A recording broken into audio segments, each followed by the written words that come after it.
తాకట్లో ఉన్న మీ బంగారాన్ని విడిపించి ఆ రోజు ఆన్లైన్ రేటుకి కొంటాం. Sharma gold company.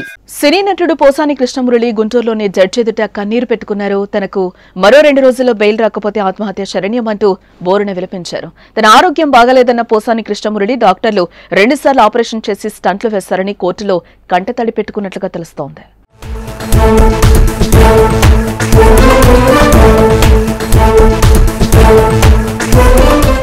AP CM Nara Chandrababu Naidu, deputy CM Pawan Kalyan, మంత్రి నారా లోకేష్లపై అనుచిత వ్యాఖ్యలు చేశారంటూ సినీ నటుడు పోసాని కృష్ణమురళిని గత వారం క్రితం పోలీసులు అరెస్టు చేసిన విషయం మనకు తెలిసిందే. ఈ నేపథ్యంలోనే మెజిస్ట్రేట్ ముందు సిఐడి హాజరుపరిచింది.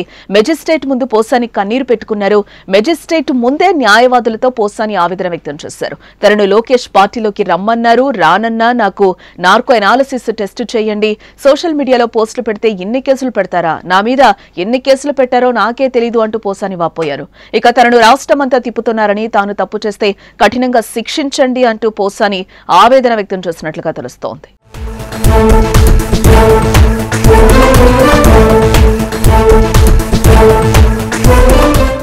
ఇక మరోవైపు సిఐడి తనపై దాఖలు చేసిన పీటీ వారెంట్ను కొట్టివేయాలంటూ పోసాని కృష్ణమురళి హైకోర్టును ఆశ్రయించిన సంగతి తెలిసిందే. అయితే పోసాని దాఖలు చేసిన లంచ్ మోషన్ పిటిషన్ ను హైకోర్టు కొట్టివేసింది.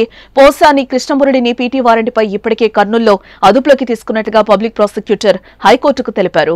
మంగళగిరి మెజిస్ట్రేట్ ఎదుట పోసాని కృష్ణమురళిని ప్రవేశపెట్టేందుకు కర్నూలు నుంచి పోలీసులు తీసుకొస్తున్నారని కోర్టు దృష్టికి తీసుకెళ్లారు.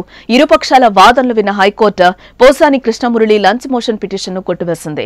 ఇటు మరోవైపు విద్వేషాలు రెచ్చగొట్టేలా వ్యవహరించారంటూ అన్నమయ్య జిల్లాకు చెందిన జనసేన నేత మణి ఫిర్యాదు మేరకు పోసాని కృష్ణమురళిని పోలీసులు తొలుత అరెస్టు చేయడం జరిగింది.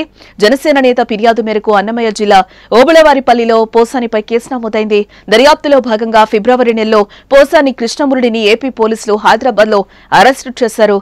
అనంతరం రైల్వే కోడూరు కోర్టులో హాజరుపరచగా కోర్టు రిమాండ్ విధించింది. దీంతో రాజంపేట జైలుకు తరలించారు. అనంతరం పలు చోట్ల పోసానిపై నమోదైన కేసుల విచారణ కోసం పోలీసులు పోసానిని వివిధ ప్రాంతాలకు తీసుకెళ్తున్నారు. అయితే ఇప్పటికే కడప, కర్నూలు, నర్సరావుపేట కోర్టులు ఆయనకు బెయిల్నైతే మంజూరు చేశాయి. దీంతో పోసాని విడుదలకు మార్గం సుగమం కాగా తాజాగా సిఐడి పోలీసులు పీటీ వారెంట్ వేయడంతో విడుదలకు బ్రేక్ పడినట్లయింది.